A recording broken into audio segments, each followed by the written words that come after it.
अब हम यहाँ पर प्रश्नावली 5.1 का प्रश्न दूसरा सॉल्व करेंगे। हमने संपूर्ण कक्षा 10 एनसीईआरटी गणित को हल कर दिया है। यदि आप संपूर्ण कक्षा 10 एनसीईआरटी गणित को हल सहित देखना चाहते हैं तो डिस्क्रिप्शन ज़रूर चेक करें और आप हमारी वेबसाइट भी चेक कर सकते हैं bundelijokes.com, जहाँ पर आपको अच्छे अच्छे चुटकुले और जोक्स मिलेंगे बुंदेली भाषा में। तो यहाँ पर दी हुई समांतर श्रेणी के प्रथम 4 पद ज्ञात कीजिए, जबकि प्रथम पद ए और सारवंतर डी निम्नलिखित दिए गए हैं। प्रथम पद ए और सारवंतर डी दिया गया है। तो हमें सबसे पहले पता है कि समांतर श्रेणी का व्यापक रूप किस प्रकार होता है। समांतर श्रेणी का व्यापक रूप होता है इस प्रकार का कि प्रथम पद होता है ए, दूसरा पद होता है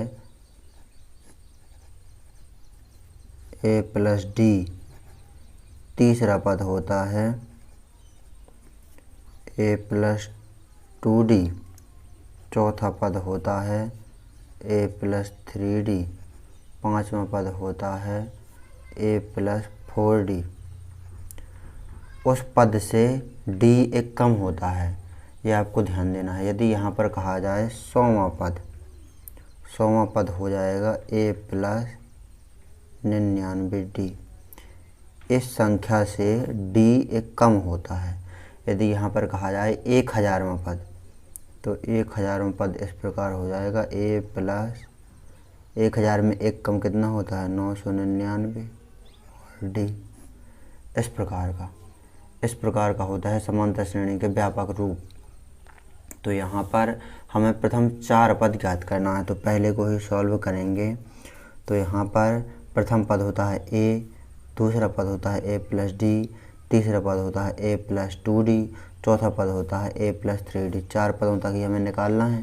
तो इस प्रकार हम लिख लेते हैं यहाँ पर प्रथम पद ए, दूसरा पद ए प्लस डी, तीसरा पद ए प्लस 2d, चौथा पद ए प्लस 3d।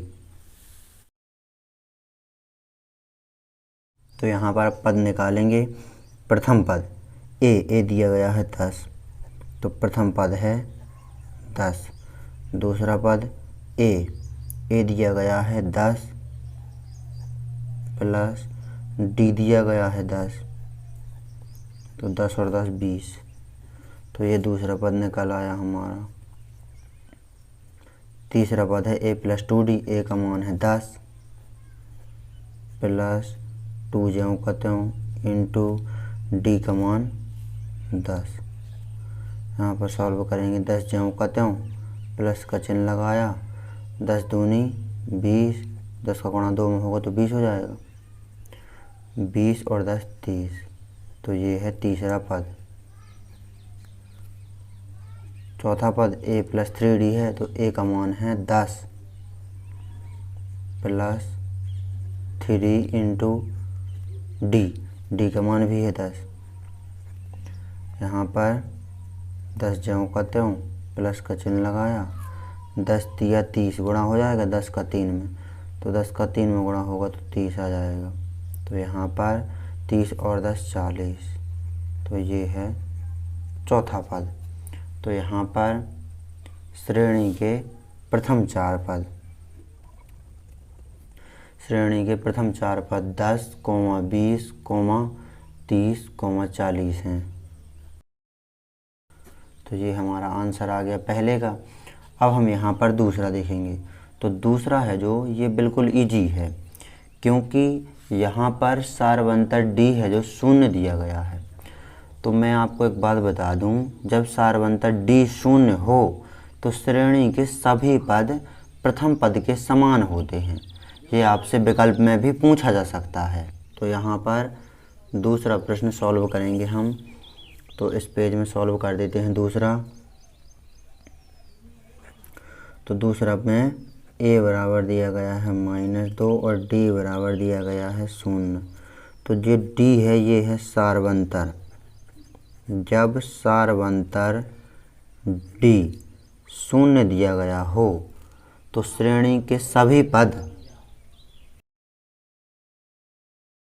जब सारवंतर डी 0 हो तो श्रेणी के सभी पद प्रथम पद के समान होते हैं।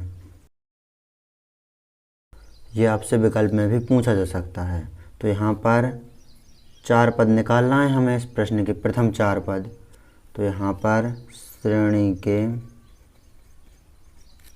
प्रथम चार पद इस प्रकार होंगे कि प्रथम पद के समान ही होंगे, चाहे प्रथम चार पद हों चाहे प्रथम 1000 पद हों, सभी प्रथम पद के समान ही होंगे जब सारबंता डी शून्य हो। तो यहाँ पर प्रथम चार पद हो जाएगा -2, -2, -2, -2 हैं। तो ये हमारा आंसर है। तो ये हमारा दूसरा हो गया। अब हम यहाँ पर तीसरा सॉल्व करेंगे। जो ये वाला दिया गया है, a बराबर दिया है 4 और d बराबर दिया है -3। तो ये यहाँ पर तीसरा प्रश्न सॉल्व करेंगे। तो यहाँ पर प्रथम चार पद याद करना है, d तो शून्य है नहीं, इसकी तरह है। ये प्रश्न इसकी तरह है। तो यहाँ पर प्रथम पद, दूसरा पद, तीसरा पद और चौथा पद, ये प्रथम पद a, दूसरा पद a + d, तीसरा पद a + 2d, चौथा पद a + 3d, ये हम दूसरे पेज में लिख लेते हैं। इस पेज में तीसरा प्रश्न। अब यहाँ पर प्रथम पद, दूसरा पद, तीसरा पद और चौथा पद निकालेंगे। तो प्रथम पद a, तो a दिया गया है 4, तो प्रथम पद ये आ गया। दूसरा पद निकालेंगे तो a और d के मान रखेंगे। यहाँ पर a का मान है 4, बीच में प्लस का चिन्ह लगाया, d का मान है -3। यहाँ पर देखेंगे तो यहाँ पर 4 ये ज्यों का त्यों, माइनस का गुणा प्लस में होगा तो माइनस, और ये 3। तो यहाँ पर 4 में से 3 घट जाएगा तो यहाँ बचेगा 1। तो ये आ गया दूसरा पद, ये है प्रथम पद। अब हम यहाँ पर तीसरा पद निकालेंगे। तो a का मान है 4 + 2 ये ज्यों का त्यों इंटू d का मान है -3। आगे सॉल्व करेंगे। यहीं पर 4 ये ज्यों का त्यों, यहाँ पर प्लस के 2 का गुणा होगा -3 में, तो माइनस का गुणा प्लस में होगा तो माइनस, 3 का गुणा 2 में होगा तो 6। तो यहाँ पर देखेंगे आप, माइनस की संख्या बड़ी है तो माइनस की संख्या में से प्लस की संख्या घट जाएगी। जब चिन्ह एक समान ना हो तो संख्याएं घट जाती हैं। तो यहाँ पर चिन्ह एक समान नहीं है तो संख्याएं घट जाएंगी। तो माइनस के 6 में से प्लस के 4 घट जाएंगे तो माइनस के 2 बचेंगे। यहाँ पर ये है तीसरा पद। चौथा पद निकालेंगे हम। तो a + 3d है चौथा पद। तो a का मान है 4, बीच में प्लस का चिन्ह, 3 ये ज्यों का त्यों इंटू d का मान है -3। यहाँ पर 4 ये ज्यों का त्यों, प्लस के 3 का गुणा -3 में होगा तो माइनस का गुणा प्लस में होगा तो माइनस, 3 का गुणा 3 में होगा तो 9। यहाँ पर माइनस की संख्या बड़ी है तो यहाँ पर -9 में से प्लस के 4 घट जाएंगे तो यहाँ पर -5 आ जाएंगे। चौथा पद। तो यहाँ पर श्रेणी के प्रथम 4 पद आ गए।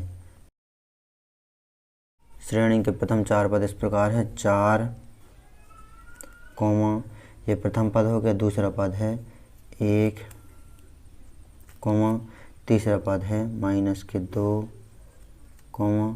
चौथा पद है -5। तो ये आ गए हमारे श्रेणी के प्रथम 4 पद। ये है हमारा तीसरे का आंसर। इस प्रकार आपको प्रश्नावली 5.1 का प्रश्न दूसरे का पहला, दूसरा और तीसरा सॉल्व कर लेना है अच्छी तरह से। अगले वीडियो में हम 5वां और चौथा सॉल्व करेंगे प्रश्न दूसरे का ही। तो नोट कर लीजिए इस प्रश्न को अच्छी तरह से। ये तीसरा हो गया, ये यहाँ पर पहला हो गया और ये यहाँ पर दूसरा हो गया। तो नोट कर लीजिए इस प्रश्न को अच्छी तरह से।